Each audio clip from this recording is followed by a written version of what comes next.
जोहार, नमस्कार। झारखंड बनने के बाद यह उम्मीद थी कि कुपोषण यहाँ से भूत की तरह भाग जाएगा, लेकिन कुपोषण पिंड नहीं छोड़ रहा है। कुपोषण के कई कारक हैं, कई तत्व हैं। उन तमाम कारकों और तत्वों को समझने में कहीं भूल हो रही है और मूल रूप से डिपार्टमेंट्स के जो कन्वर्जेंस हैं वो कन्वर्जेंस नहीं हो पा रहे हैं। इस वजह से हर साल, हर 6 महीने पर, महीने में कभी सप्ताह, कभी पखवाड़ा और कभी माह मनाने के बावजूद कुपोषण का जो रिजल्ट आना चाहिए पोषण में, वो रिजल्ट दिखता नहीं है। पदाधिकारी अपने तरफ से कह रहे हैं, अभी मुख्यमंत्री ने अंडे का प्रोविज़न किया है कि प्रत्येक दिन आंगनबाड़ी में अंडा दिया जाएगा, लेकिन सिर्फ अंडा या कोई भी पोषक तत्व देने से बात तब तक नहीं बनती है जब तक उसको पीने का साफ पानी नहीं मिले। तब तक जब तक उसको वहाँ जो जल जनित या जंगल जनित मच्छर हैं, कीटाणु हैं, उससे उसको मुक्ति नहीं मिले, वो स्वच्छता से हाथ साफ से धो करके और खाना नहीं खाए, पानी कहीं से ऐसा नहीं पिए जो पानी दूषित हो, लेकिन पानी पीना उसकी मजबूरी हो।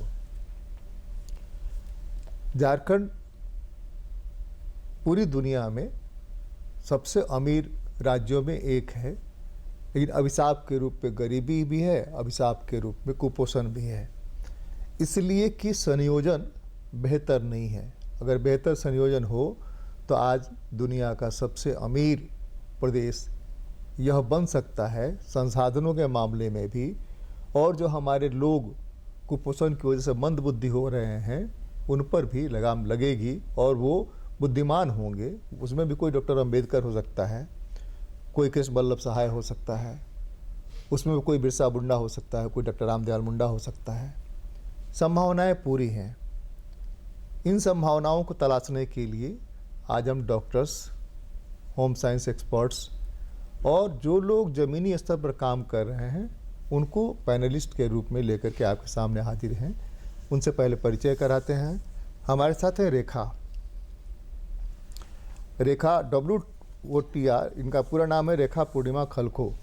WOTR एक संस्था है, जिस संस्था के उप प्रबंधक है झारखंड के। स्वागत है आपका। हमारे साथ हैं डॉक्टर अनिताभ, जो शिशु एवं बाल रोग विशेषज्ञ हैं। आपका भी स्वागत है। नमस्कार, जोहार। हमारे साथ हैं डॉक्टर किरण कुमारी, जो स्नातकोत्तर विभाग नमस्कार रांची विश्वविद्यालय की अध्यक्ष हैं होम साइंस की। आपका भी स्वागत है।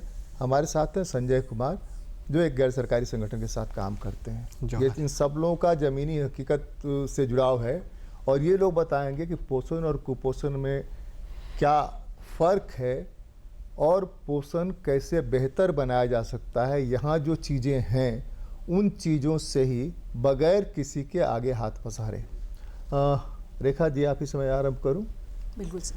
आपका जो फील्ड एक्सपीरियंस है उसमें आपको क्या लगता है कि कुपोषण दूर करने के लिए जो सारी चीज़ें चलाई जा रही हैं, एक तो है कि स्तनपान मस्ट है, कि स्तनपान, पहला स्तनपान वो कराइए, उससे ले करके फिर उसके 6 महीने तक कुछ नहीं देना है, अपना माँ का दूध ही पिलाना है, फिर उसको कैसे क्या बना करके देना है। इन सब चीज़ों में कितनी प्रगति आपको दिख रही है और बाल से मृत्यु दर में क्या फ़र्क आया है?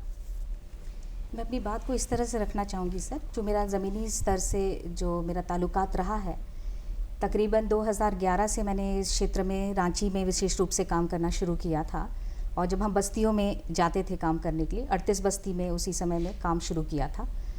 तो जब हम उन बस्तियों में हम प्रवेश किए, तो वहीं से शुरू करूंगी, माँ के दूध के पिलाने से लेकर के जब बच्चों का जन्म होता, उन्हीं दिनों में बच्चे को इंस्टीट्यूशनल डिलीवरी के लिए नहीं लेके जाते थे, क्योंकि घर में जो सास रहती थी वो मना करती थी कि बच्चे, माँ को प्रसव के लिए नहीं लेके जाना है, घर पे ही प्रसव कराना है। दाई भी होती थी, घर में प्रसव होता था। और चूंकि घर पे प्रसव हुआ है तो टीकाकरण उनको मिलता नहीं था, तो टीकाकरण रहित रहते थे और टीका लेना भी नहीं चाहते थे। परिवार से बहुत दबाव होता था, टीका लेना नहीं चाहते थे। और बकरी का दूध माँ ने बच्चे को प्रसव किया, बच्चे को जन्म दिया, पर बोलते थे कि बकरी का दूध पिलाओ। तो ऐसा जब स्थिति हम लोग देखे और उस स्थिति में हमने काम करना शुरू किया और हमने देखा कि हम लोग ने हर एक सेंटर पर एक महिला को चिन्हित करके एक प्रवर्तक के रूप में रखा और उस महिला वॉलंटियर का काम होता था कि प्रत्येक घर में वो जा कर के जहाँ भी गर्भवती होती थी, दूध पिलाने वाली माताएं होती थी या 59 माह तक के बच्चों की माँ के परिवार होते थे, वहाँ पर वो जाती थी और प्रत्येक टारगेट के साथ में बातचीत करती थी। और उसी बातचीत के क्रम में सास को भी इन्वॉल्व किया जाता था और हम लोगों ने देखा कि धीरे धीरे परिवर्तन आना शुरू हुआ। और साथ में हमारी महिला जो वॉलंटियर होती थी वो साथ में आंगनवाड़ी वर्कर को भी रखती थी और इस तरीके से धीरे धीरे समय अंतराल में परिवर्तन आया और अभी देखा जाता है कि अमूमन 90% महिलाएं प्रसव के लिए, मैं रांची शहरी क्षेत्र का ही बात कर रही हूँ, वो प्रसव के लिए हॉस्पिटल में ले जा कर के डिलीवरी करवाती हैं। और चूंकि हॉस्पिटल में डिलीवरी होता है तो टीकाकरण मिलता है और इसके साथ ही साथ जो बच्चों का जो ग्रोथ मॉनिटरिंग उन्हीं दिनों में 10-15 साल पहले जो बच्चों का ग्रोथ मॉनिटरिंग आंगनवाड़ी में होना है वो बहुत अच्छी तरीके से नहीं हो पाता था। कई एक कारण थे उसके, पर हो नहीं पाता था।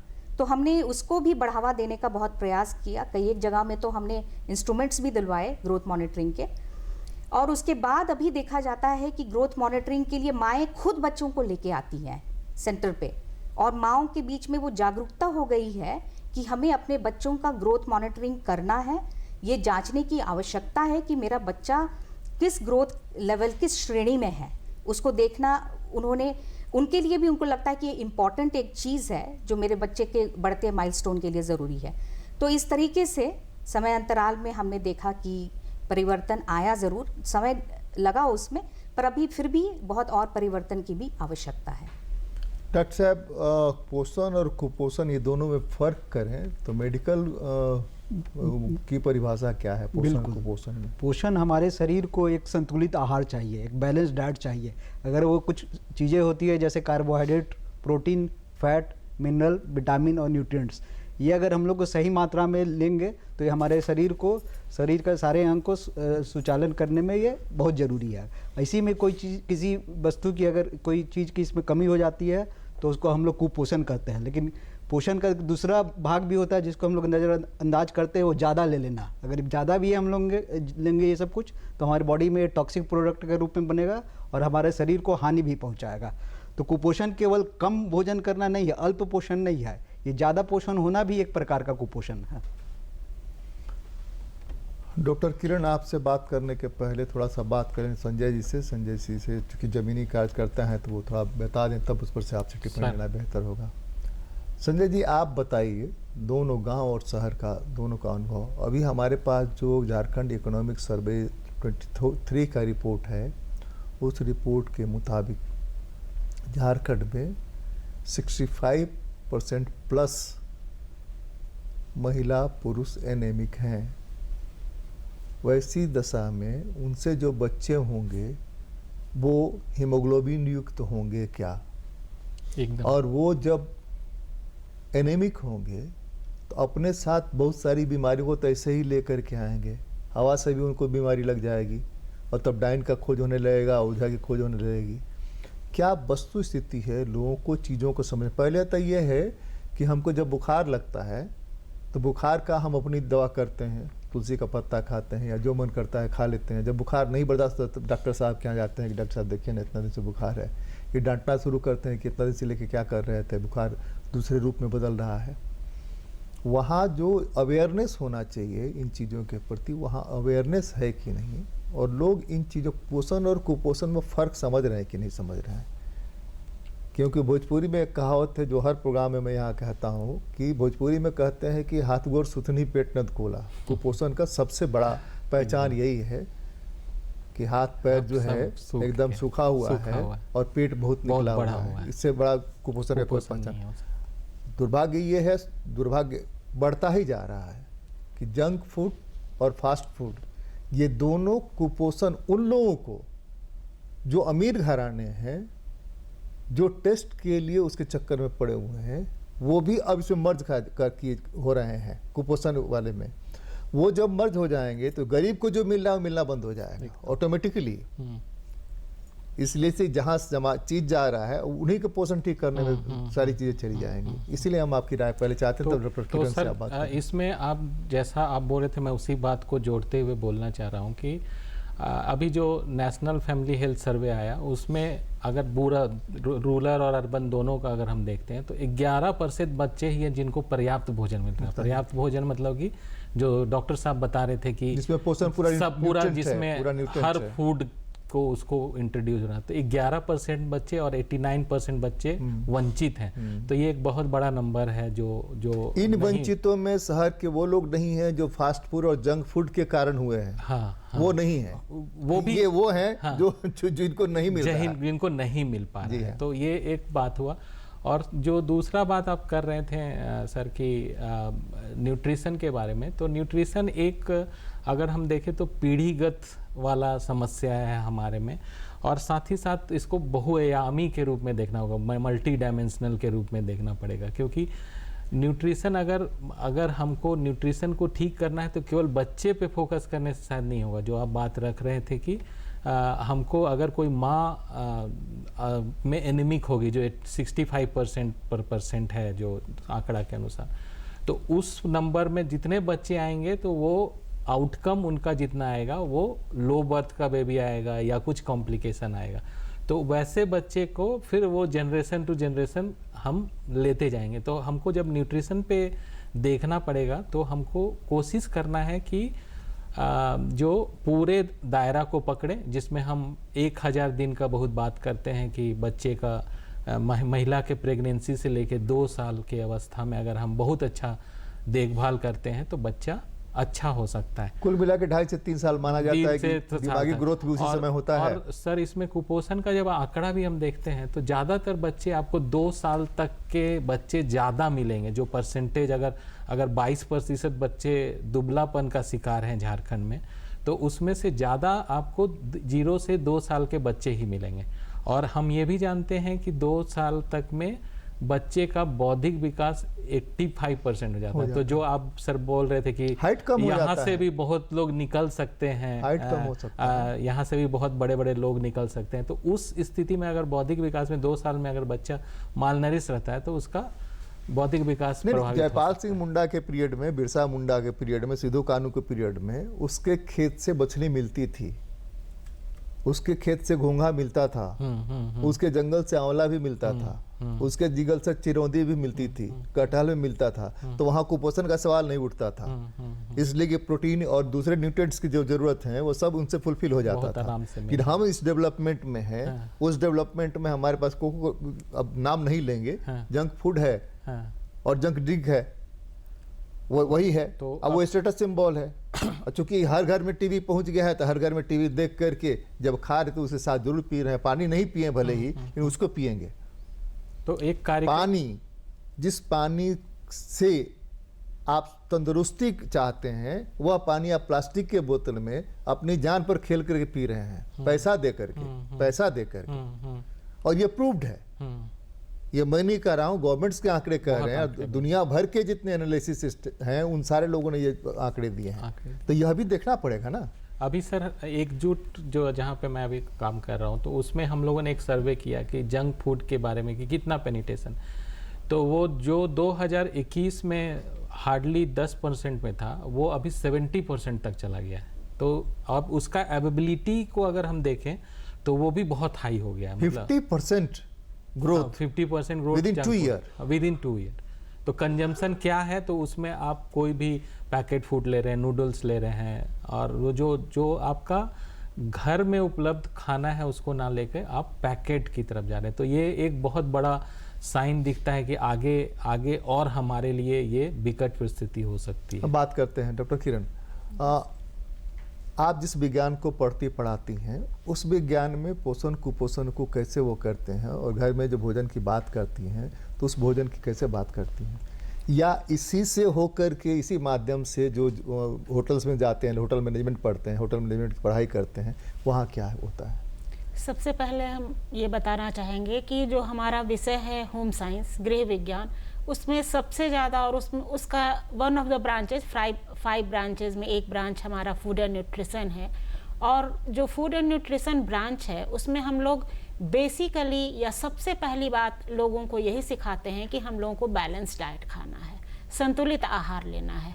और ये संतुलित आहार हर उम्र के लोगों के लिए है, छोटे बच्चों से लेकर, और ये भी बताया जाता है कि हर उम्र के लोगों का संतुलित आहार अलग अलग होता है। छोटे बच्चे हैं तो उनका रिक्वायरमेंट अलग है, बड़ों का, वयस्क हैं, वयस्कों से ज़्यादा हम लोग बच्चों पर फोकस, जो श्रम करते हैं उनका अलग है, जो कम श्रम करते हैं उनका अलग है। जिनका ज़्यादा है उनका requirement, nutritional requirement, calorie requirement ज़्यादा है। जिनका शारीरिक श्रम कम है, वो बैठकर काम करने वाले लोग हैं, चाहे वो प्रोफेसर लोग हैं या डॉक्टर लोग हैं, बैठकर काम करते हैं, उनका न्यूट्रिशनल रिक्वायरमेंट कम है। तो ये एक बेसिक चीज़ है जो हर बच्चे को पढ़ाई जाती है और सबके दिमाग में ये डाला जाता है कि आप सिर्फ और सिर्फ संतुलित आहार की तरफ अपना ध्यान केंद्रित करें। होल्ड सेकंड, आप जब वुमेन्स कॉलेज में थी और आप जब पीजी में आई, दोनों मिलाकर कि या जब आप पढ़ती थी जी, तो माल न्यूट्रिटेड बच्चे कौन लोग होते थे? जो आपके क्लासमेट्स थे, जो आपके टीचर्स थे, जो टीचर हैं, उसमें माल किस तरह के लोग थे? सर, हमको जो सीन दिखता है वो दुर्भाग्यपूर्ण हम उसको कहेंगे, क्योंकि इतना ज़्यादा फोकस है। ऐसा हम नहीं कहेंगे कि पढ़ाई का असर लोगों में नहीं है, लेकिन बहुत ज़्यादा लोग रूढ़िवादिता से भी प्रेरित हैं। जो उनका फूड हैबिट बना हुआ है, जो मेरी माँ ने हमको बचपन में खिलाया, रोटी सब्जी खिलाया, चावल दाल सब्जी खिलाया, जो भी खिलाया, नाश्ते में अगर सूजी का हलवा खिलाया तो हमको ऐसा लगता है कि सूजी का हलवा बड़ा अच्छा नाश्ता है, या जो भी नाश्ता है, हमको सैंडविच बना के दिया गया तो हमको लगा बड़ा फर्स्ट क्लास नाश्ता हम करके आए हैं। लेकिन होम साइंस में हम इन सारी बातों का खंडन करते हैं कि जो आप सूजी का हलवा खाकर आई हैं वो कंप्लीट नाश्ता नहीं है। जो आप सैंडविच खाकर आई हैं, जो आप भात सब्जी, झारखंड की जो हमारी परंपरा है, जो हमारा ऑब्जर्वेशन 24 आवर्स रहता है कि लोग यहाँ पर किस तरह का खाना खा रहे हैं, हम क्या खा रहे हैं। तो लोगों का बेसिकली जो फूड है वो भात सब्जी है, उसमें दाल की मात्रा कम है। तो ये हमारा बहुत ज़्यादा एम्फेसिस रहता है क्लास में। जितने भी साल 96 ऑनवर्ड, अभी 2024 हो गया, बहुत ज़्यादा हम क्लास में ये। नहीं मैडम, एक चीज़ बताइए, आप भी फास्ट फूड खाई होंगी, ना करिएगा तो मानेंगे झूठ बोल रही हैं। नहीं, बिल्कुल जंक फूड ली होंगी। बिल्कुल खाए हैं, इसलिए कि उसने इंडियंस के टेस्ट्स पकड़े। और कमाल ये है कि एक गांव के ट्राइबल बच्चे को, एससी बच्चे को, वो फास्ट फूड वही टेस्ट देता है जो एक पीजी पढ़ा रही होम साइंस के एचओडी को देता है। तो यह टेस्ट जो है, खाने में टेस्ट तो मिलना चाहिए, नंबर 1। नंबर 2, माँ ने जो मड़ुआ की रोटी खिलाई थी, माँ ने जो मक्के की रोटी खिलाई थी, उसका टेस्ट तो रहेगा ना, वो तो चाहेंगे ना। हाँ, उसके साथ भी चीज़ें रहती थी, उसके साथ प्याज भी होता था, उसके साथ अचार भी होता था, उसके साथ सब्जी भी होती थी। अब चावल के साथ दाल इनका नहीं होता था, दाल के बदले इनका मछली था, तो रोपा डोबा करके आए, वहाँ से मछली ढेर सारा ले आए। जी सर। तो वो न्यूट्रिएंट पूरा हो जाता, वो प्रोटीन मिल जाता था। तो वो जब आप कीटनाशक की वजह से और खाद की वजह से, इसकी वजह से जो चला गया जी, नदियां सूख गई, नदियों में मछली नहीं है जी। अब जो मछली पालन कर रहे हैं, आप उसको जो फीड दे रहे हैं, उस फीड में भी क्या है मैं नहीं जानता, मैंने कभी रिसर्च नहीं किया। डॉक्टर साहब रिसर्च किए होंगे तो बताएंगे, चाहे ये लोग रिसर्च किए होंगे, लेकिन उस पर भी रिसर्च होना चाहिए कि उसको जो दे रहे हैं वो सचमुच में हमारे न्यूट्रिएंट्स जो चाहिए वो रिक्वायरमेंट को पूरा करता है, या सिर्फ मछली का स्वाद लेकर के हम मस्त हो जाते हैं। या गांव में अभी भी जिस खेत में नहीं खाद पड़ा है, उसकी मछली खा करके देखिए और इस मछली को खा के देखिए, आपको अंतर पड़ जाएगा, टेस्ट में अंतर पड़ जाएगा। ऑर्गेनिक फार्मिंग पर जो इतना फोकस है ना, क्योंकि इसके माध्यम से जो हम लोग पेस्टिसाइड का प्रयोग कर रहे हैं फार्मिंग के लिए, वो पेस्टिसाइड अल्टीमेटली हमारे शरीर में ही आ रहा है। और आगे चलकर जो इतना कैंसर का प्रचार प्रसार है, हम लोग समझ नहीं पा रहे हैं कि इसका कारण क्या है, रूट कॉज क्या है, और अभी भी हम लोग स्पष्ट रूप से बताने की स्थिति में नहीं है। वहाँ पर हम लोग अगर इसका गहन अध्ययन करें तो देखते हैं कि इसके पीछे भी कहीं ना कहीं है, वो हमारा पेस्टिसाइड है, इंसेक्टिसाइड है, जिसका हमको मिनिमम उपयोग करना पड़ेगा। और इसके माध्यम से जो हमारी थोड़ा सा रुक जाइए, थोड़ा सा डॉक्टर साहब को इन्वॉल्व करते हैं इसमें। आप लोग जब बच्चों की बीमारियां देखते हैं, बच्चों को देखते हैं, तो उसमें कभी पेस्टिसाइड और इंसेक्टिसाइड्स का याद आता है आप लोगों को कि हाँ, यह भी कारण हो सकता है कि यूरिया और फॉस्फेट्स, ये सब भी कारण हो सकता है इसकी बीमारी कुछ का? कारण है, कुछ जैसे मैडम ने बताया हाँ। कैंसर्स वगैरह, कैंसर्स वाले बहुत सारे केमिकल से ही होते हैं। हाँ। बहुत सारा चीज़ जैसे हम लोग एक नॉर्मल ग्लास में पी रहे हैं और या प्लास्टिक के ग्लास से पी रहे हैं, तो ऐसा हम लोगों ने देखा है कि प्लास्टिक वाला जो यूज़ है उन बच्चों में जहाँ ज़्यादा यूज हो रहा है नहीं, वहाँ अब का- पूछते कहाँ हैं? अब तो चाय प्लास्टिक में जाती है, ऐसे प्लास्टिक में चाय का थैली एक होता है, तो उसमें लेकर के जाता है और सारा उसका जितना तत्व है सब मिल गया, सब मिल और गया, सब उसको चाय हम लोग दान अपने में शरीर दे में दी। इनहेल कर रहे हैं। तो ये सब चीज़ें तो बढ़ ही रहा है, जितना लाइफ स्टाइल डिजीज है वो बढ़ रही है। हमारे जो खाने पीने का जंक फूड्स का हो गया है या कोल्ड ड्रिंक्स हो गया है या जो भी पिज़्ज़ा बर्गर जो कल्चर आ गया है, और पेस्टिसाइड्स तो असर डालते ही हैं। ये सब कैंसर और कुछ यूवी रेज वगैरह भी इसके कारक है, कैंसर के कारक। अभी और बात करें इस पर, रेखा आप थोड़ा और बताइए कि आपने जिन लोगों को देखा उसका अगर वर्गीकरण किया जाए, क्लासिफिकेशन किया जाए, तो कौन लोग थे वो लोग जिनके जो माल न्यूट्रिटेड थे? अमूमन ऐसा देखा गया सर कि माल नरिश्ड ऐसे परिवार के बच्चे ज़्यादा अधिक माल नरिश्ड होते थे जो कि इकोनॉमिकली थोड़े से स्ट्रांग नहीं थे, जिनकी आर्थिक स्थिति थोड़ी अच्छी नहीं थी, या फिर मैं इस तरह से भी उसको प्रेजेंट करना चाहूँगी, ऐसे परिवार भी थे जिसमें कि पिता अपना भूमिका बहुत अच्छे से नहीं निभा पा रहे थे। बहुत घरों में, जहाँ शहरी क्षेत्रों में, रांची में काम किया हमने, वहाँ देखा कि अल्कोहलिज्म बहुत रैम्पेंट था। तो जाहिर सी बात है, अल्कोहलिज्म रैम्पेंट है तो पिता का रोल और भूमिका जो परिवार को संभालने में है वो उतनी नहीं रह जाती है, और सारा बोझ माँ के ऊपर आता है। और माँ के पास सिर्फ 1 या 2 बच्चे नहीं होते हैं पालने के लिए, उन्हीं दिनों में 5, 6, 7 बच्चे भी होते थे पालने के लिए, और वो कोई ना कोई काम ज़रूर करती थी, चाहे वो हाउसमेड का काम करे या कोई भी दूसरे तरह का मेड का काम करे। तो इस तरीके से हमने देखा कि सिर्फ पैसों, हालांकि शुरू मैंने वैसे ही किया, इकोनॉमिकली कैसे अलग अलग वर्ग के हो सकते हैं, मगर सिर्फ पैसों से वो उनको वर्गीकृत नहीं कर सकते थे, क्योंकि बहुत ऐसे घरों के भी बच्चे थे उन्हीं में से जो इकोनॉमिकली बहुत स्ट्रांग नहीं थे, पर उन्हीं में से कई एक परिवार में ऐसा भी देखा था कि माताएं बच्चों को पूरा 6 महीना अपना ही दूध पिलाती थी, या जैसे 6 महीना कंप्लीट हो तो ऊपरी आहार शुरू करती थी। तो इस तरीके से कुछ परिवार थे। कुछ परिवार ऐसे भी थे जिसका जिक्र आपने हल्का सा शुरुआत में किया था, क्योंकि स्वच्छता और साफ जल का होना, पीना, ये बहुत इम्पोर्टेंस रखता है बच्चे के अच्छे पोषण या कुपोषण में। तो जो परिवार पानी को शुद्ध साफ करके पीता था, पानी को उबाल करके पीता था, वहाँ पर भी देखा जो यहाँ तो प्रथा रही है ना, यहाँ तो प्रथा रही पानी रख देने के लिए चूल्हे पर पानी गर्म हो रहा है, जो आया उसमें से पानी निकालने के लिए अलग बर्तन हुआ करता था, तो परंपरा धीरे धीरे खत्म हो गई है। लंबी डंडी वाला, लंबी डंडी जी। तो कई एक परिवार में वैसा नहीं भी देखने के लिए मिला। और एक चीज़ क्या थी सर, बहुत इम्पॉर्टेंट चीज़ मैंने इसमें खुद देखा कि हैंड वॉशिंग, हाथ धोने की जो परंपरा है, और हाथ धोना बच्चे के लिए, छोटे बच्चे के लिए भी, क्योंकि छोटे बच्चे को हम लोग देखा है हमेशा मिट्टी से खेलते हुए कोई भी चीज़ नीचे में है ज़मीन में उठा के तुरंत मुंह में डाल लेंगे। और माताओं का भी हाथ धोना, खाना बनाने के पहले, कई एक बार देखा गया है कि माँ, अगर बच्चा छोटा है, बच्चे ने पॉटी करी है, उसको वॉश करने के बाद में, साफ करने के बाद में अपना हाथ ऐसे बिना साबुन या का ऐसे धो करके सोचती है कि ये तो बच्चे का पॉटी है, इसमें तो कोई कीटाणु नहीं है सर। मुझे लगता है कि राख से धोती थी या मिट्टी से धोती थी, मुझे लगता है, मैंने जो देखा है, जो गांव देखा है, झारखंड के भी गांव देखे हैं, वहाँ मिट्टी या राख दोनों में से कुछ भी हो, उससे धोती थी। साबुन नहीं था, साबुन तो उस समय बहुत कॉस्टली चीज हुआ करता था। जब से सैसे में आ गया तब से साबुन और शैम्पू बहुत सस्ता हो गया है ना।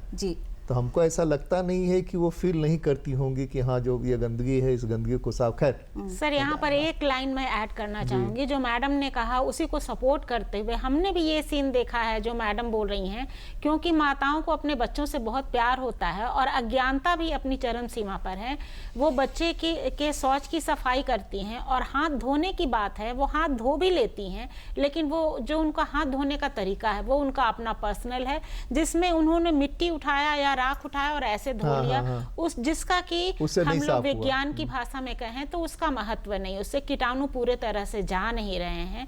तो उन्हें हाथ धोने की प्रॉपर ट्रेनिंग भी बहुत आवश्यक है कि कितने देर तक आप किस प्रकार से अपने हाथों को धोएं, ताकि आप अपने और बच्चे का भी शौच है या जो भी है उसको उससे भी थोड़ा सा दूरी बना कर रखें। ये नहीं कि बच्चे को कहीं भी शौच करा दिया, शौच भी कई लंबे समय तक वहाँ पड़ा हुआ है और उससे पूरे घर में गंदगी फैल रही है, मक्खी मच्छर का अंबार बना हुआ है। तो वो सब गंदगी एक बहुत बड़ा कारण है जिसका प्रभाव उनके स्वास्थ्य पर, घर में सभी सदस्यों के स्वास्थ्य पर पड़ रहा है। अभी रेखा को यही रोकते हैं, फिर डॉक्टर साहब की तरफ हम पहुंचते हैं।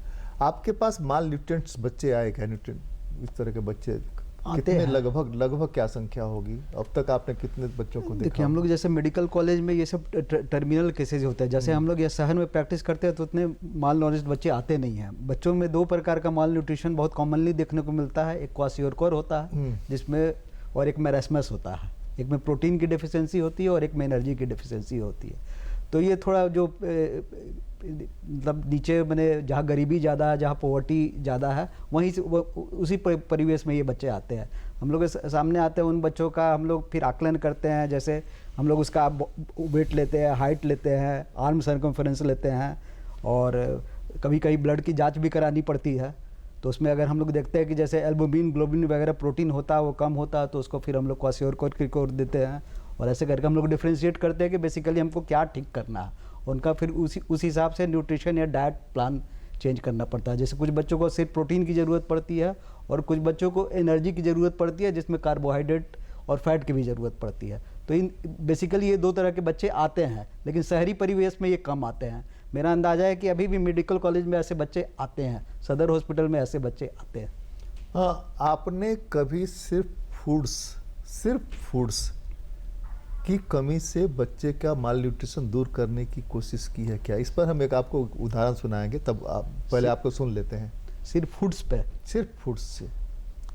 फूड्स तो एक बैलेंस्ड हमको उसका फार्मूला कैलकुलेट करके देना है। जैसे गवर्नमेंट भी माल न्यूट्रिशन प्रोग्राम चलाती है, माल न्यूट्रिशन केंद्र बने हुए गवर्नमेंट की तरफ से, उसमें एक फिक्स डाइट मिलता है। फूड से भी सुधार होती है, लेकिन उसके साथ मदर को, अभी तो हम लोग जैसे कुछ दिन ठीक कर देंगे अपने अंडर रख के, लेकिन बाद में मदर को खुद केयर करना। मैं एक उदाहरण बता रहा हूँ, उससे आपको थोड़ी आसानी होगी चीज़ों को समझने में सबके लिए। जी। एक डॉक्टर SN सिंह, शिवनारायण सिंह हुआ करते थे, पटना में PMCH में से प्रोफेसर थे और रिटायर होकर के अपना प्रैक्टिस करते थे। तो मैं अपने एक दोस्त को लेकर के गया, माल न्यूट्रिटेड था दोस्त, महाराष्ट्र का साथी था, उसके शरीर पर मांस नहीं चढ़ता था। उसको दिखाया डॉक्टर साहब को। डॉक्टर साहब पूछे क्या करते हो? तो बोला कि आंदोलन करते हैं। बोला हाँ, अच्छी बात है, आंदोलन करते हो तो खाते क्या हो? तो बताया अपना डाइट कि क्या खाते हैं, क्या पीते हैं। बोले कि ऐसा करो, 1 मुट्ठी फुलाया हुआ चना सुबह में, प्रिस्क्रिप्शन पर लिखा उन्होंने, 15 मिनट में खाना है और 15 दिन बाद आना है। हम खड़ा होकर मुंह देखने लगे, दवाई तो है नहीं इसमें दवाई तो है नहीं इसमें। बोले क्या देख रहे हो? बोले दवा कहाँ है इसमें? बोले दवा दे रहे हैं ना तुमको, जाओ 15 दिन बाद आना, फिर बात करेंगे। 15 दिन बाद पूछो, वही स्थिति थी सामान्य। फिर देखे, बोले 15 वो खाए थे तुम उस तरह से? बोला कि हाँ खाए थे। बोला कि 1 मुट्ठी चना तो एक बार में आदमी फाँक लेगा मुंह में, 2 मिनट में ख़त्म हो जाएगा। एक चना को पानी बनाओ जी। और फिर रिपीट किए, रिपीट कम आफ्टर 15 डेज, और वो 15 दिन जो खाया, 15 दिन में वो स्वस्थ हो गया। आई डोंट नो क्या मिरेकल था वो, मैं नहीं बता सकता।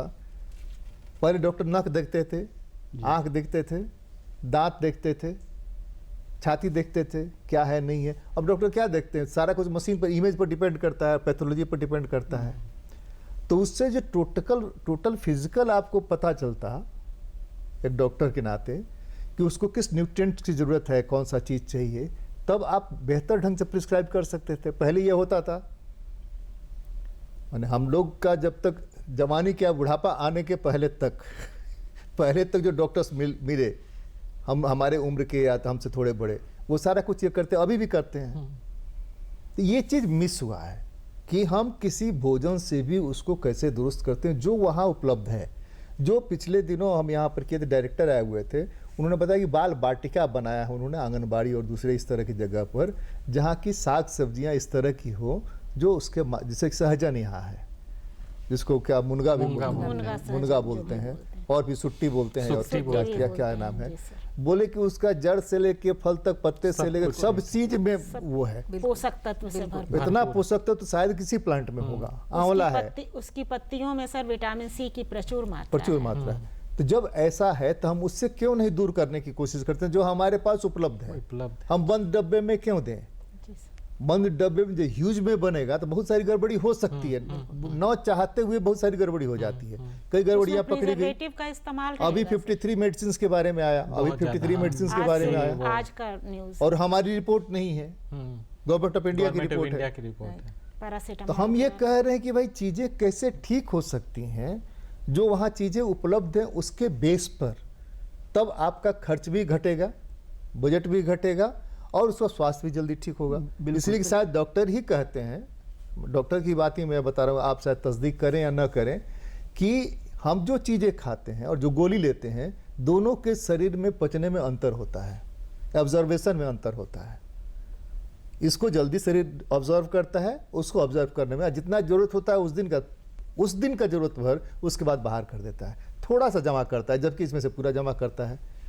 मैंने न ये फिजियोलॉजी पढ़ा है न मेडिकल साइंस पढ़ा है, जो सुना है वो मैं आपके लोगों के सामने रख रहा हूँ। अब मैं फिर, हाँ संजय सर, उसमें मैं भी एक जस्ट आपका बात को जोड़ना चाहूँगा कि ऐसे आप जैसे बता रहे थे कि समुदाय में, तो समुदाय बेसिकली जो न्यूट्रिशन को जो लेते हैं वो एक बीमारी के रूप में शायद नहीं ले रहे हैं। जो डॉक्टर साहब बोल रहे हैं कि वो एकदम वही मैं जा रहा हूँ, वर्स्ट हो जाता है, वही तब मैं वो जा लेके रहा हूँ आते कि हैं, वो समुदाय को उसको बीमारी के रूप में देखना है, देखना वो पड़ेगा, पहचानना है, देखना पड़ेगा। तो हाँ। उसमें एक बात ये है, और दूसरा जो आप बोल रहे थे कि लोकल लेवल पे अवेलेबल जो है वो बहुत जरूरी है, क्योंकि पास्ट में ऐसा न्यूट्रिशन का प्रॉब्लम हमारे पास नहीं था, केवल फूड से ही सब कुछ चल रहा था, ठीक। तो अभी जैसे हम लोगों ने एक एकजुट संस्था के द्वारा 500 क्रेस चलाया जा रहा है, 500 जो 3 राज्यों में है, झारखंड, छत्तीसगढ़ और उड़ीसा में। तो उसमें जो हम शुरू में बात कर रहे थे कि जो कुपोषित बच्चे हैं वो ज़्यादातर 2 साल के अंदर में ही है, तो वो वहाँ क्रेच जो है आंगनवाड़ी, वो जो उस बेज ग्रुप के लिए गवर्नमेंट का कोई ऐसा कोई प्रोग्राम नहीं है जिसको दिया जा सकता, केवल THR दिया जा रहा है, तो उससे उनका शायद नहीं हो पा रहा है। तो उस क्रेच में क्या हो रहा है कि समुदाय के द्वारा संचालित क्रेच है, और समुदाय ही डिसाइड करेगा कि कौन उसमें चलाएगा और उसमें क्या खाना दिया जा सकता है बच्चों को। तो वो सारा कार्यक्रम करने के बाद हम लोगों ने कुछ रिजल्ट उसका एनालिसिस करके देखा, तो उससे बहुत प्रभाव दिख रहा है, क्योंकि समुदाय का उसमें भागीदारी है। तो क्या बनेगा, जैसे मेरा बच्चा है समुदाय ना, को मेरा बच्चा है तो मेरे बच्चे के लिए बनाना है ना। तो मूंगा साग उनको पता है, तो इसलिए वो अपने से तोड़ के ले आके बोलेंगे हाँ आज यही बनेगा। लेकिन वो जैसे ही सरकारी कार्यक्रम हो जाएगा तो वो फिर वो डिपेंडेंट हो जाएगा, कम्युनिटी बहुत इन्वॉल्वमेंट कम हो important जाएगा। बात, तो बहुत कम्युनिटी इन्वॉल्वमेंट करना बहुत जरूरी है, जो कि हम लोग क्रेस में कर पा रहे हैं। और 500 करीब, झारखंड में भी 200 के आसपास में बहुत इंटीरियर चैनपुर, डुमरी जैसे प्रखंडों में चल रहा है, और उसका परिणाम दिख रहा है। और महिलाएं भी सशक्त हो रही हैं, क्योंकि वो काम भी करने जा पा रही हैं आसानी से। तो इस तरह का इनिशिएटिव लेके हम थोड़ा डील करने का कोशिश कर सकते हैं। एक प्रोग्राम पता नहीं आपको याद होगा, CCA ने चलाया था एक प्रोग्राम बच्चों को अडॉप्ट कर लेने का। हाँ, वो प्रोग्राम बाद में फेल तो कर गया। वो प्रोग्राम में सर मैं भी उससे थोड़ा सा अवेयर हूँ। तो उसमें लेकिन नंबर बहुत कम था, बहुत ज्यादा बहुत कम था, लेकिन वो बहुत ज्यादा दिन तक सस्टेन नहीं किया। लेकिन उसमें वो कार्यक्रम उस तरह के, जैसे CSR जिन जो कॉर्पोरेट हाउसेस हैं, उस तरह का कार्यक्रम में भागीदारी ले सकते हैं, अडॉप्ट कर एक आदमी उसकी जिम्मेदारी ले ले, एक गांव को अडॉप्ट कर सकते हैं, एक क्रेच को अडॉप्ट कर सकते हैं, एक गांव को लेके कि नहीं, जैसे झारखंड में बहुत सारी कंपनीज हैं, बहुत सारी कॉर्पोरेट्स कंपनी, हैं, हाँ, तो इन पर सरकार दबाव डाले कि भाई आप 10 गांव को, 5 गांव को, 20 गांव का जितनी क्षमता है उसको अडॉप्ट करिए, अडॉप्ट करके रिजल्ट दीजिए। हमको 1 साल में रिजल्ट चाहिए। हमको बात बनाने वाली स्थिति नहीं चाहिए कि ये नहीं था तो वो नहीं था, वो नहीं था तो वो नहीं था, ये नहीं चलेगा। पुल इसलिए गिर गया है कि सीमेंट उसमें सीमेंट कम प्रताप कर क्या रहा है। सही बात है, उसका मॉनिटरिंग तो करना ही पड़ेगा, है ना। दाल में तिलचट्टा कैसे गिरा, तो हाथ भी क्या कर रहा था, तिलचट्टा अगर गिर गया तो, है ना। तो इस तरह से अगर हो तो हमको लगता है थोड़े सुधार की गुंजाइश, थोड़ा जल्द सुधार की गुंजाइश। क्या डॉक्टर किरण? जी सर, हम लोगों में बैलेंस डाइट के प्रति बहुत सबसे बड़ी बात है सर, लोगों में नॉलेज का भी अभाव है। उन लोगों को बैलेंस डाइट के प्रति बहुत वो जागरूक नहीं है। उनको सबसे ज़्यादा जो पसंद आता है वो खाते हैं, उनके घर में जो परंपरा हर कोई है सर। हम ये हम बात लोगों में सही। रेयर लोग होते हैं जो बीमारी से जब ग्रसित हो जाते हैं जी तब सर। किसी के कहने पर लहसुन खाने लगते हैं कि हमको इससे सर्दी नहीं लगेगी, वो भी मजबूरी में। यहीं पर जागरूकता की हाँ। जरूरत है सर। जैसे हम लोगों को, माताओं को ये शिक्षा दें कि जब आपका बच्चा जन्म लिया है तो उसकी हाइट क्या है, उसका वेट क्या है, वो 3 किलो का है कि नहीं, वो जन्म के समय नहीं, ये 50 तो आंगनबाड़ी अब ये कर रहा है, क्योंकि कर रहा इंस्टीट्यूशनल है, पर ये सर। डिलीवरी हो रहा है तो जी, इसमें सर। थोड़ी बेहतरी हुई है जी, कंपैरेटिवली। सर। वो- अगर माने वो- 30%। स्थिति वो तो बेहतर है। प्रेस्क्रिप्शन पर लिख कर दे दिए, वो पढ़ के वो कितना समझी माता, ये बहुत महत्वपूर्ण है। उसके बाद वहां से उनको और भी जागरूक बनाने की आवश्यकता है कि अभी आपका बच्चा 0 to 1 ईयर के एज में है। ये जो ईयर है वो मैक्सिमम ग्रोथ का ईयर है। पूरे लाइफ टाइम में जितनी वृद्धि इस समय होती है 0 to 1 ईयर कभी भी नहीं होती है। एक साल में आप 20 से 25 सेंटीमीटर बच्चे की वृद्धि होती है अगर हम उसको प्रॉपर न्यूट्रिशन दें तो। लेकिन माताओं को भी रिलक्टेंसी भी बहुत है, बहुत सारी परेशानियां भी हैं। जैसे आज के डेट में एक नई परेशानी आ गई है माताओं की कि माताएं वर्किंग है, वो भी उनकी एक बहुत बड़ी समस्या है कि उनको। नहीं, आप दोनों के लिए, डॉक्टर साहब के लिए, आप दोनों डॉक्टर के लिए एक सवाल मैं रख रहा हूँ। आज के दिन में बड़ी संख्या में समर्थ परिवार कुपोषण की शिकायत लेकर के आ रहा है। बिल्कुल सही सर। कई खबरें भी हमने मल्टी चैनल्स में देखी, कई जी खबरें सर। भी इस तरह की आ रही हैं, यहीं अखबारों में पर भी हम रिपोर्ट आ है। रहे थे कि जी, माताएं आप वर्किंग, बताएं। माताएं वर्किंग हो रही हैं, वो उनके क्रेच में बच्चे पल रहे हैं, उनकी मेड बच्चे को पाल रही है, तो मेड कैसे पाल रही है, क्या खाना दे रही है, वो अब हमने पूरा बैलेंस डाइट पढ़ लिया, लेकिन हम उस बैलेंस डाइट को अपने घर में कितना इम्प्लीमेंट कर रहे हैं, उसके लिए भी थोड़ा सा मेरे पास समय होना चाहिए। ये भी एक बहुत महत्वपूर्ण बात है। स्ट्रेस लेवल नहीं, जो ये समय तो अब मैं हो गया है ना, समय जो है वो सिर्फ मैं में कन्वर्ट हो गया है। मैं और मेरी स्वतंत्रता। जी पहले था माँ बाप हुए मतलब कि बच्चे के प्रति सारी जिम्मेदारी टोटल। हम भूखे रहेंगे लेकिन बच्चा खाएगा, जी हम भूखे रहेंगे लेकिन बच्चे का इलाज होगा, वो हम आज कपड़ा भी नहीं है, सर। नहीं वो है, आज भी है सर। नहीं, माँ तो है। माँ ही है सर। नहीं, वो कम होना शुरू हुआ ना जब जिम्मेदारी आपकी कुरकुरे दे करके बहलाने की हो जाएगी, जब जिम्मेदारी चिप्स दे करके बहलाने की हो जाएगी, जब जिम्मेदारी आप मोबाइल दे करके बहलाने की हो जाएगी। समय चाहिए ना। जी सर। आप किसी से जी अब वो ये प्रसंग नहीं है बात करने का, जी किसी से हाथ मिलाइए, हाथ मिलाने में कभी कोई इरिटेशन होगा, कभी कभी अच्छा लगेगा। जी सर। तो बच्चा जब माँ से मिलता है तो स्पर्श सुख मिलता है ना उसको पता चलता है कि हम किसी की गोद में हैं, उसको सुरक्षा मिलती है। वो सुरक्षा जो है बहुत सारा काम करती है, बहुत सारा प्रतिरोधक क्षमता जो है उसे बढ़ता है। बिल्कुल सही। अब माँ आई ऑफिस से गुस्सा करके बॉस के साथ झगड़ा हो गया या पिता है झगड़ा हो गया और घर में दोनों में डिस्कशन शुरू हो गया। इमोशनल बॉन्डिंग बहुत जरूरी है। इमोशनल बहुत बॉन्डिंग जरूरी मदर का है, बच्चे सर। के हाँ। साथ बहुत जरूरी है। अब यहाँ पर पहले भी करते थे, अब थोड़ा ज्यादा बड़ा कंगारू वाला कंगारू केयर, बताइए, आप ही कंगारू। बताइए क्या है? KMC जो कंगारू केयर में बहुत ज़्यादा उसके बारे में डिटेल में नहीं जानती हूँ, मगर कंगारू केयर में माँ जो है वो बच्चे को छाती से लगा के रखती है। नहीं, और पहले तो वो बांध के चलती बेतरा- थी, कहीं जाना होता था अपना मजदूरी करने हाँ, के लिए तो बांध हाँ। के पीठ में रख लेती थी। हाँ। अब जो है सामने रखती है, सामने रखती है ताकि बच्चा ठीक से स्तनपान कर सके। स्तनपान कर सके। और वो टच जो थेरेपी होता हाँ, है हाँ, हाँ। माँ और बच्चे के बीच में, जो बहुत इंपॉर्टेंट रोल प्ले करता है। और एक तो बच्चा वार्म रहता है, गर्म रहता है, खास तौर से छोटे बच्चों में न्यूमोनिया होने का टेंडेंसी रहता है, राइट सर? बिल्कुल। तो जब कंगारू केयर में रहती है माँ तो उससे भी वो बचा रहता है बच्चा, और माँ के वात्सल्य का भी वो भोग कर सकता है। एक और चीज़ मैं जोड़ना चाह रही थी डिस्कशन में सर कि खास तौर से इस इलाके में जब हम झारखंड में हैं तो जो पुराने खाने की जो परंपरा रही थी, जो पुरानी चीज़ें लोग खाते थे, खास तौर से मड़ुआ, जो एकदम बिल्कुल अभी तो कुछ मार्केट में आना शुरू हो गया है, मॉल्स में मिलता है, मगर साधारणतः गांव में जाएंगे, जो गांव में पहले मड़ुआ बहुत आसानी से मड़ुआ रोटी अगर खाना है, हमको बहुत अच्छा लगता है, तो मड़ुआ रोटी खाने के लिए मांगेंगे तो किसी भी घर में आराम से देते थे, मिल जाता था। पास्ट टेंस में जाइए। जी लेकिन अब कुरकुरे मांगिए तो मिल जाएगा, लेकिन मड़ुआ रोटी नहीं मिलेगा। सर चाउमीन और मोमोज मतलब नेतरहाट और अंदर गांव में भी जाने पर बाजारों में चाउमीन और मोमो मिलेगा कोई पर भी- मरुआ सही बोल रोटी रही नहीं हैं। मिलेगी। कोई भी बाजार हाट एकदम लग रहा है सही, उसमें उसके चाउमीन प्रचार और प्रसार की बहुत बहुत आवश्यकता ज्यादा। है। और जो लोकल फूड था डुम्बू, ये सब जो मालो इसके- कितनी पौष्टिक चीजें इसमें थी। पोषक तत्व इतने प्रचुर मात्रा में बिल्कुल, है, बिल्कुल। मरुआ में कैल्शियम प्रचुर मात्रा में है, आयरन प्रचुर मात्रा में है। अरे मकई के दिन में बच्चा दिन भर मकई का बाल खाता रहता था, दिन भर। जहां मन किया तो कच्चा चबा लिया या भूंज लिया, भूंज कर अपना खा लिया। किसी फॉर्म में खा हैं? सकते हैं।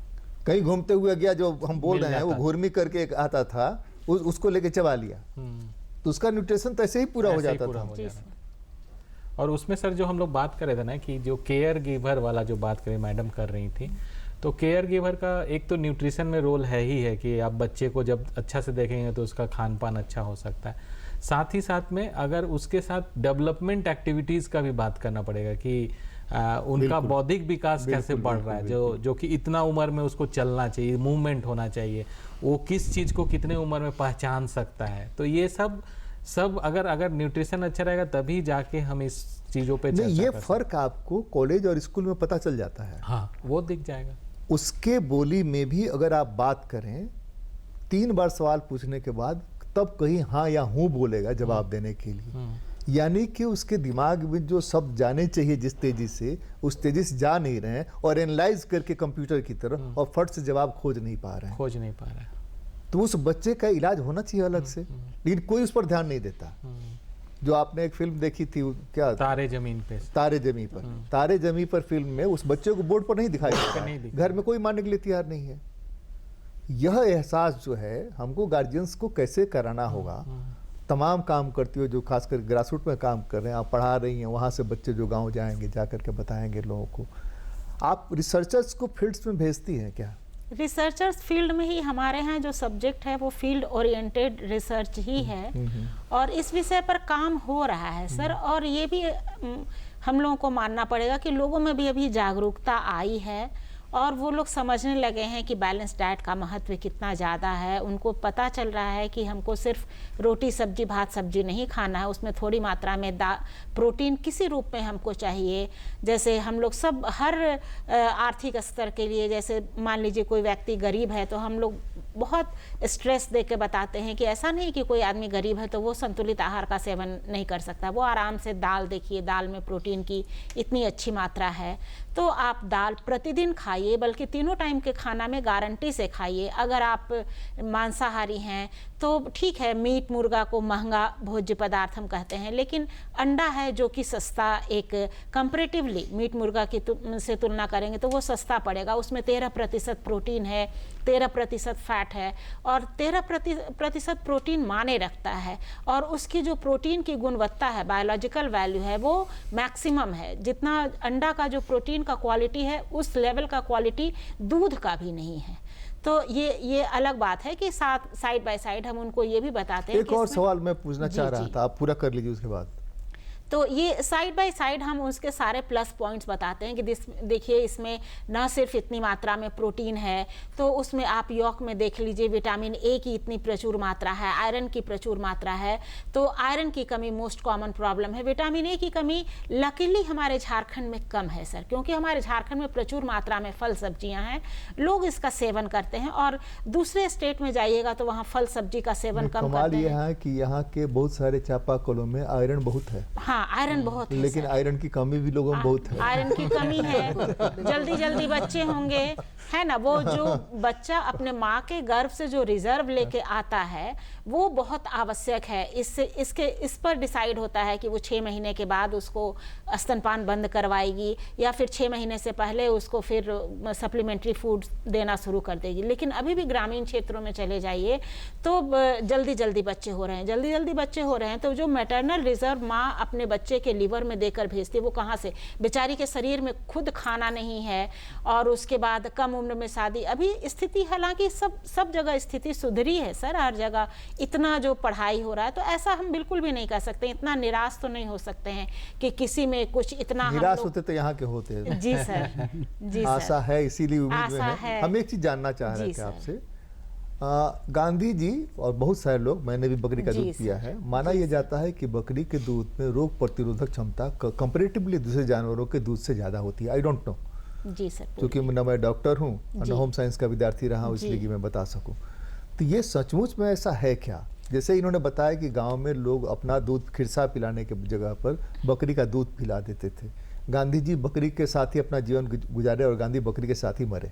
जी सर। तो कुछ न कुछ तो अलग होगा ना उसमें रोक। सर देखिए, बकरी के दूध के बारे में बहुत विस्तार से, क्योंकि इसकी अवेलेबिलिटी बहुत कम है, अभी डेंगू का बहुत प्रचार है। तो झारखंड में आप देखिएगा कि शायद कोई गरीब घर हो, बकरी वहाँ एटीएम है। जी बिल्कुल। अच्छा इसलिए हर गरीब घर में बकरी के दूध पीने का चलन बहुत कम है। अच्छा। हमको तो खेत में बाबा पकड़ चिल्लाते थे, लोटा लेकर जल्दी से आनी, तो 2 झापड़ पड़ता था। हाँ। और पकड़े दोनों अंगूठे से, पैर के अंगूठे से बकरी का दोनों पिछला वो और दूह करके दिए, यही सामने में पियो, महकता बहुत है, सामने में पियो। अब पता नहीं वो कारण है या जो भी कारण हो, कंपेरेटिवली पानी बर्दाश्त करने की क्षमता थोड़ी ज़्यादा है आप लोगों की तुलना में। भीग गए तुरंत सर्दी नहीं होगी, तुरंत नाक नहीं बहने लगेगा। इसे प्रतिरोधक क्षमता ज़्यादा है क्या? इसलिए प्रतिरोधक यहाँ क्षमता- पर लोग हैं। हम इन सब चीज़ों पर रिसर्च करते नहीं है, जी करना सर, चाहिए। सबसे ज्यादा अगर प्रतिरोधक क्षमता की बात करें तो माँ का दूध ही प्रतिरोधक वो तो है क्षमता, ही, वो तो है ही। क्योंकि वो बेस्ट डिजाइन है वो अपने तो है, बच्चे के लिए। वो है। उसको कितना मात्रा में प्रोटीन चाहिए, फैट चाहिए, जितने इम्यूनोग्लोबुलिन्स चाहिए, जितना वो सब माँ के दूध में है सर। इसलिए बकरी का दूध सब्स्टिट्यूट मैं नहीं नहीं मानता, सब्स्टिट्यूट मानता नहीं। मैं तो मानता हूँ कि सब्स्टिट्यूट की अगर हम बात करें सर, अगर किसी भी कारण से किसी बच्चे को उसके माँ का दूध उपलब्ध नहीं है, तो पहला सब्स्टिट्यूट है डब्बे का दूध। गाय का दूध नहीं, बकरी का दूध नहीं, भैंस का दूध नहीं, क्योंकि उसका कंपोजिशन एग्जैक्टली वही है जो माँ के दूध का है। माँ के दूध में जैसे हम लोग शिफ्ट करते हैं, सबसे ज़्यादा जो देखने में मिलता है वो गाय का दूध देखने को मिलता है, कि अगर किसी कारण से बच्चे को माँ का दूध उपलब्ध नहीं है तो वो गाय का दूध पिलाते हैं। लेकिन गाय के दूध में आप कितनी भी मात्रा में जल मिला लीजिए, कितनी भी मात्रा में चीनी मिला लीजिए, कितनी भी मात्रा में कोई भी चीज़ मिला लीजिए, वो कभी उसको इक्वल नहीं कर पाएंगे। यहाँ छोटा सा हम एक बात बोलना चाह रहे हैं सर, गाय के दूध में 3.2 ग्राम प्रोटीन होता है और माँ के दूध में 1.1 ग्राम प्रोटीन होता है। तो 1 को आप 3 कैसे बनाएंगे? 3 गुना पानी मिला देंगे तो उसका कैलोरी लेवल बहुत नीचा चला जाएगा, तो वो दूध पी के बच्चा कमजोर हो जाएगा। और बकरी को, क्योंकि इसकी अवेलेबिलिटी कम है सर, बकरी का दूध का झारखंड में जैसे आपने कहा कि बहुत लोगों के घरों में बहुतायत में पालन होता है, बकरी पालन होता है और लोगों को उपलब्ध है, लेकिन वो सब्स्टिट्यूट, क्योंकि फिर उसके कंपोजिशन में भिन्नता आ जाती है। थोड़ी गंभीरता को तोड़ने के लिए झारखंड में बकरी उत्पादन में कमाल ये है जी कि बकरी ट्रेनिंग पर जितना खर्चा हुआ, मांस उत्पादन में उतनी कमी आई। यह भी इकोनॉमिक सर्वे ऑफ झारखंड की रिपोर्ट में बता रहा हूँ। हाँ डॉक्टर साहब बताइए आप। हाँ, बकरी के दूध का मैं एक चीज बोलना चाहता था। जैसे आपने बताया कि इम्यूनिटी बढ़ाने की क्षमता मैं नहीं होगा ज़्यादा, लेकिन एक चीज़ जो हम लोग एज ए डॉक्टर ये ऐसा देखे हैं या ऐसा पाया गया या लिटरेचर कहता है कि उससे एक फोलिक एसिड और विटामिन B12 डेफिशिएंसी एनीमिया होता है, उसका प्रचलन ज़्यादा होता है उन बच्चों में। हो सकता है, इसलिए हम लोग ये मना हो करते सकता हैं। है।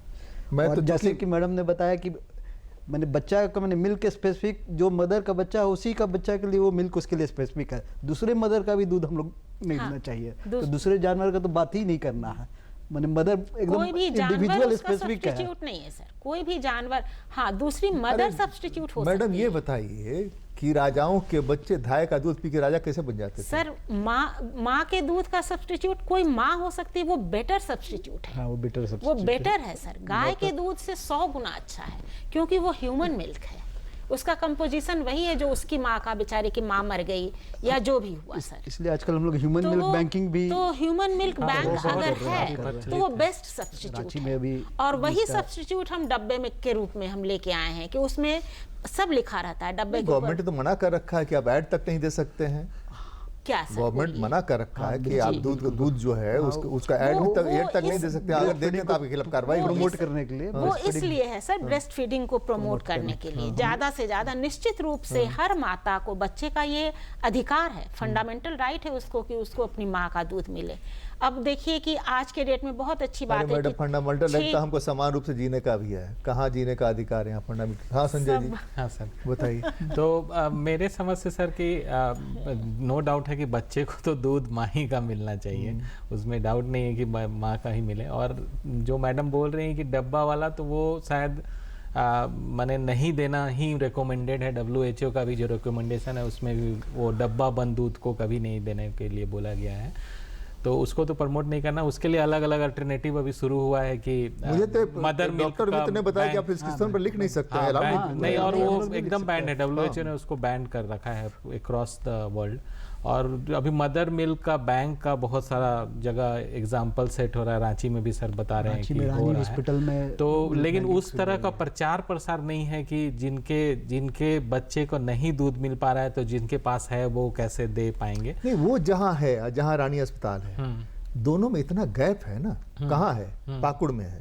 कहाँ है? दुमका में है। दुमका में है। कहाँ है?